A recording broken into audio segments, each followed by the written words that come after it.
They say history repeats itself. But what if it doesn't?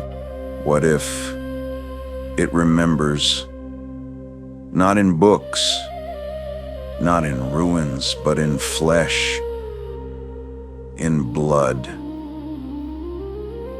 What if the past doesn't die?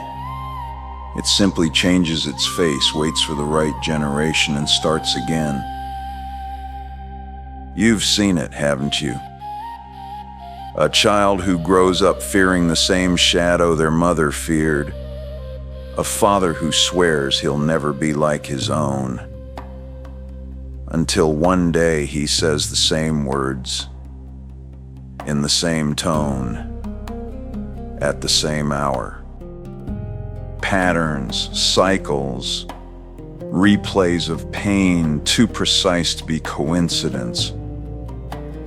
We call them habits. We call them trauma. But sometimes what hides beneath isn't memory. It's a mark, an old agreement written in invisible ink, signed in someone else's time. A curse no one remembers making, but everyone keeps paying for. And you can feel it, can't you? The pull toward what destroyed those before you.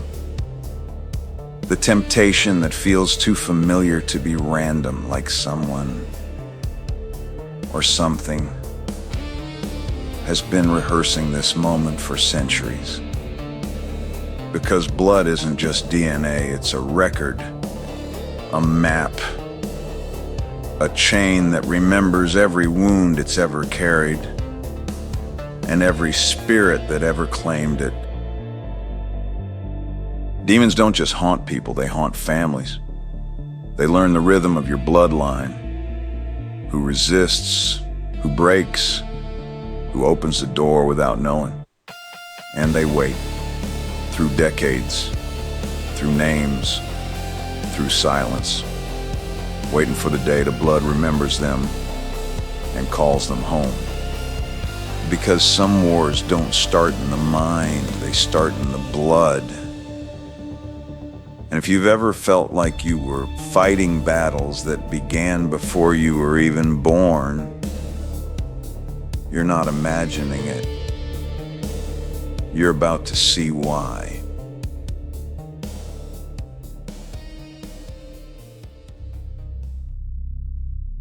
There are patterns in every family. Some call them coincidences, some call them karma. But the Bible calls them iniquities of the fathers. And these patterns never start where we think they do. A woman prays for her son, the same way her mother once did, the same words, the same tears. A man fights the same anger that destroyed his father and his father before him. And if you look close enough, it's as if invisible threads tie them all together, binding their lives to something ancient, something that refuses to die. When the Bible speaks of the sins of the fathers visiting the children, it isn't talking about punishment. It's talking about inheritance, not gold, not property, but spiritual weight. A residue passed from one generation to the next, like smoke that never truly leaves a room. The enemy doesn't need to create new traps for every person. He just keeps using the same door, the one your ancestors left open. You see, demons don't just attach to people. They attach to patterns. They linger in the habits and the fears and the unspoken agreements. They whisper through bloodlines. You belong to us. You've always belonged to us. And that's how it begins. Not with possession, but with repetition. Some families carry violence. Some carry despair. Some carry addiction, control, or shame. And if you trace those things far enough back, you'll find a moment, a choice that gave it permission. One unrepented sin can echo through centuries. One act of rebellion can open a door wide enough for generations to walk through without realizing it. And yet, this isn't a story of hopelessness, because just as blood can carry curses, it can also carry deliverance. Every lineage that carries darkness also carries the potential for redemption. But that redemption never begins with denial. It begins with recognition. It begins with someone finally saying, "This ends with me." Every generation thinks it's starting fresh, but demons, they remember. They remember every promise broken, every secret sin buried under silence. They remember who submitted and who resisted. And some of them, the old ones, don't just hover around families. They root themselves inside them. The Jezebel spirit is one of those roots. It doesn't always appear as a queen or a seductress. Sometimes it's just a pattern of control, of emotional warfare, of silence so heavy it suffocates prayer itself. You'll see it in a mother who manipulates through guilt, in a father who crushes every will but his own, in a child who learns that power only comes through fear. It doesn't need a crown anymore. It wears faces and it hides inside the bloodline. Generation after generation, passing through words, habits, and wounds. Most people never recognize it because it doesn't look like possession. It looks like personality. She's just strong-willed. He's just passionate. But underneath, there's something older. Something that feeds on attention and dies in surrender. And that's the secret of Jezebel's legacy. She doesn't need to live forever. Her pattern does. When the Queen of Israel died, thrown from a window and eaten by dogs, you'd think her story ended, but her spirit didn't die. It dispersed, waiting for another generation that would welcome her traits. Every time someone chooses control over trust, deception over truth, power over humility, she finds a new home. I once heard a pastor say, every Jezebel needs an Ahab. And maybe that's true. But sometimes an entire bloodline becomes her Ahab. Generation after generation, men who lose their strength, women who weaponize their pain, and children who inherit the confusion of both. It's not about gender, it's about agreement. A silent covenant made long ago, often without a word spoken. But here's the thing about agreements. They can be broken. Curses are not eternal. They are legal contracts in the spiritual realm. And when light enters, they start to unravel. Because there's something else in the blood. Something Jezebel could never imitate. The blood that remembers mercy. And that's where our journey begins. Not with a queen sitting on a throne, but with a family at war with its own reflection. A battle for inheritance between what was passed down and what can be redeemed. Because every spirit that travels through blood hopes one thing, that no one will ever question where it came from. But this time, we will.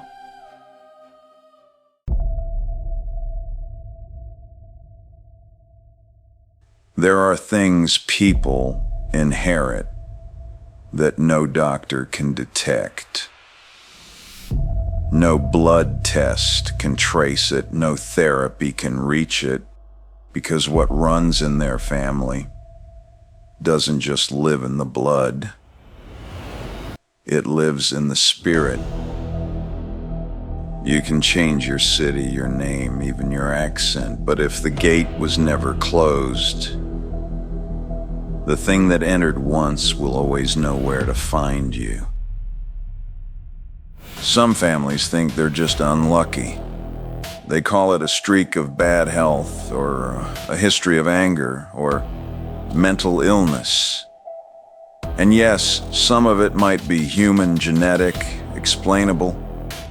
But when the same darkness shapes generation after generation, when addictions, rage, or despair seem inherited like property, then maybe it's time to stop looking at the bloodline and start looking at the spirit line. Because there are covenants made long before you were born. Words spoken in rage or rituals sealed in secrecy. And the spirits that were invited once don't just leave when the hosts die. They wait. They wait for someone in the family to open a similar door. Through fear, through rebellion, through pain. That's how inheritance works. Not through blood, but through repetition of sin that was never repented of. You see, hell studies patterns. If your great-grandfather bowed to an idol, your grandfather mocked God, your father rejected him, hell doesn't need to reinvent strategy. It just waits for you to echo the same disobedience. It's like a spiritual algorithm. Repeating, adapting, improving, and most people live their entire lives under that code, never realizing someone else wrote it. But what happens when one person decides to break it? When someone says, "This ends with me." That's where the story changes, because darkness knows one person filled with the Spirit of God can destroy centuries of bondage. And when that happens, it's not just a deliverance, it's a reversal of history.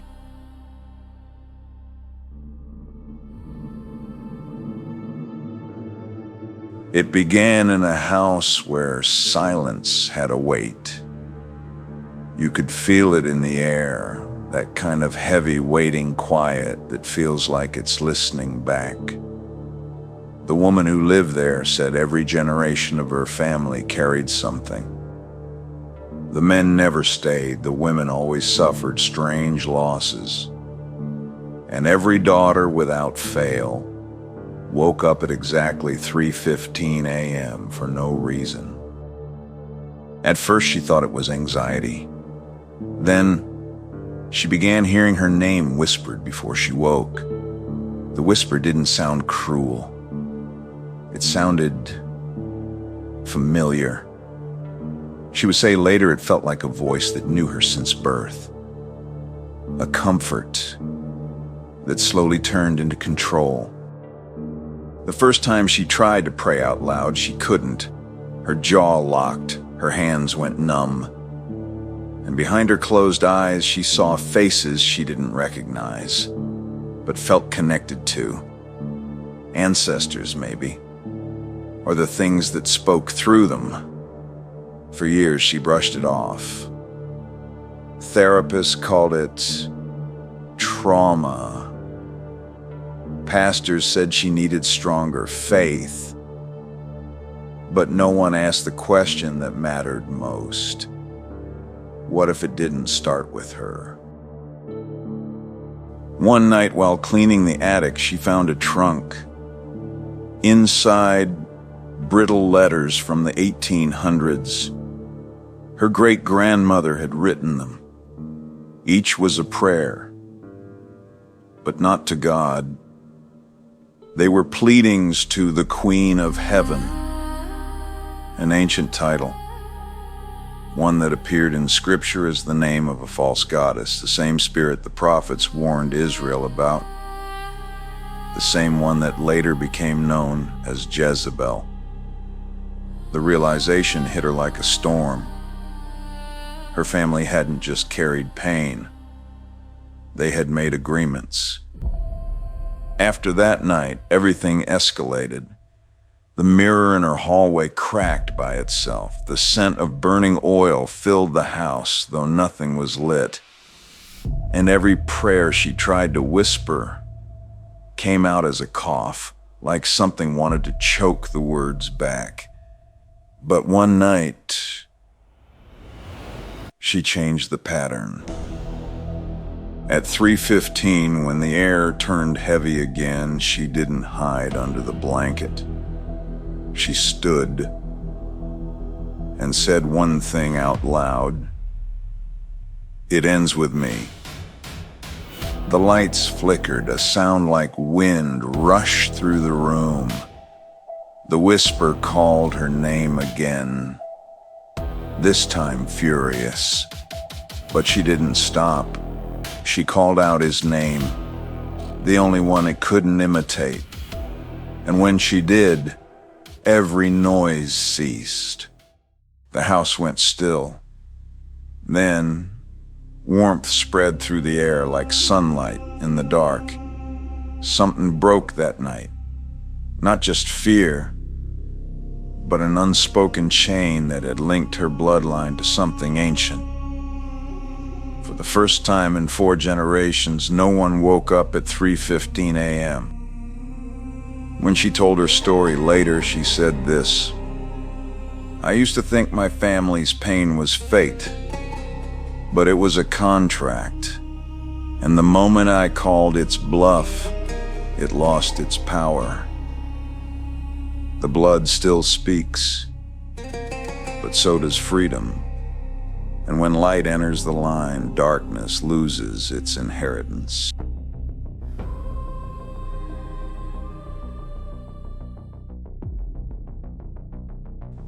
There's a reason some families seem haunted, not by ghosts, but by patterns. The same sickness, the same betrayals, the same voices whispering the same lies. Generation after generation. We call it genetics, psychology, inherited trauma, and sometimes it is. But sometimes it's a technology, a spiritual one. Because blood remembers. It's more than fluid. It's memory coded in spirit. A record of every covenant ever made, both holy and unholy. When God made a covenant with Abraham, he sealed it in blood. That's how heaven writes things that last. But hell copies what it sees. If God builds altars of obedience, the enemy builds contracts of bondage. They're both signatures. One brings life, and the other keeps the line enslaved. You see, demons don't invent new systems. They inherit. They attach to what already flows. And what flows most constantly through humanity is blood. When a curse is spoken, when a deal is made, when a door is open, the line is marked. And that mark doesn't fade until someone breaks it legally. That's why in the Old Testament, the sins of the fathers visited the children. Not because God is cruel, but because sin creates structure. It gives spirits permission, and permission once given must be revoked. Think of it like spiritual code. Every action, a line written. Every vow, a command executed. Every word, a doorway. Until someone with authority enters the system and changes it. That's what redemption does. It rewrites the code. It erases the old permissions. It cleans the blood. But not everyone knows how to run that program, and some don't even know it's running. I met a man once whose family had lost every firstborn son for 5 generations. The pattern was always different. Accidents, illness, despair. But the timing never changed. He used to laugh about it, called it bad luck, until he found a diary, a note written in 1894. His ancestor had sworn his lineage to the god of wealth in exchange for prosperity. But the vow required a blood tithe every generation. He didn't believe it until his own son turned 7. Some patterns don't die with time. They wait. And when they're finally confronted, they fight back. Because breaking a curse isn't a ritual. It's a war of ownership. That's why Jesus' blood matters. Because it speaks a better word. It overrides every signature the enemy ever forged. It's not symbolic. It's legal. And when a believer stands in that authority, they don't just get free. They free the line that came before them and the one that comes after. Some people think deliverance is loud, but sometimes it's just a whisper in prayer that rewrites 1,000 years. So, if you've ever felt like you were born into a battle, you were. But you weren't born powerless. Your blood may carry history, but your spirit carries a throne. And as long as that throne belongs to Jesus, no contract can stand, because the technology of heaven is stronger than any curse.